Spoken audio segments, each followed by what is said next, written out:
بسم اللہ الرحمن الرحیم صلی اللہ تعالی علیہ وسلم۔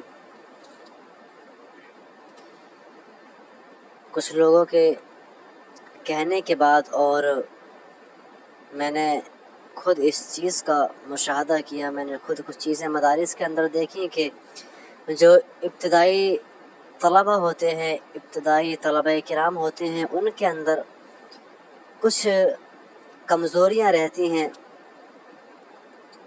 ادب کو لے کر۔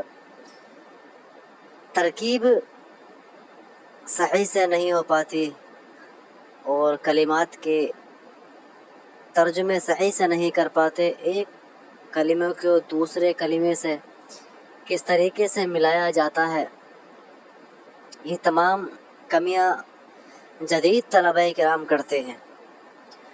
تو مجھ سے میرے کچھ معتقد، کچھ محب کرام اور میرے کچھ اصدقاء، میرے دوستوں نے مجھ سے کہا کہ اس طریقے سے کیا جائے کہ آپ طلبہ کرام کی آسانی کے لیے کچھ ایسا طریقہ نکالیں جو ان کے لیے آسانیاں ہو جائیں۔ تو میں نے ان کی بات پر عمل کرتے ہوئے یہ فیصلہ کیا ہے کہ انشاءاللہ تعالی عز و جل میں وقت نکال کر اور تمام طلبہ کرام کے لیے وہ چیزیں جو مفید ہوں گی میں انشاءاللہ بیان کرنے کی کوشش کروں گا۔ اللہ تبارک و تعالی اس کو اپنے فضل و کرم سے قبول فرمائے۔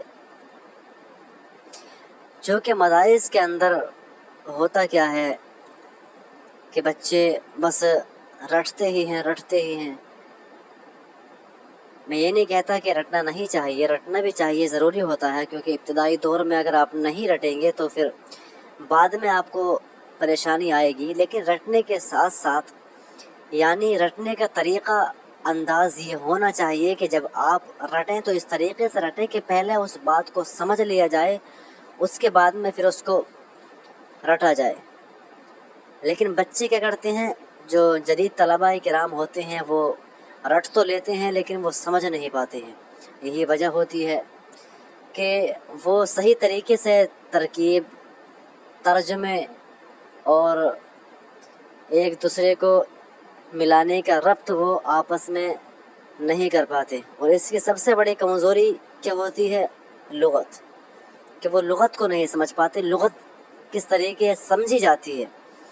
اور عربی ترکیب میں غلطی کرتے ہیں، حالانکہ جو جدید طلبہ کرام ہوتے ہیں ان کے لیے اتنا کوئی مشکل نہیں ہے اگر وہ تھوڑا سمجھ کر اور بہترین طریقے سے اگر پڑھ لیا جائے۔ تو میں اپنی بات کو زیادہ لمبی نہ کروں گا، بس اتنا ہی کروں گا کہ انشاءاللہ تعالی عز و جل میں اپنی پوری کوشش کروں گا اور ہر روز فیض الادب کا ایک سبق میں انشاءاللہ تعالی پڑھاؤں گا اور آپ تمام طلبہ کرام اس کو ذہن نشین کرتے ہوئے پڑھیں گے انشاءاللہ۔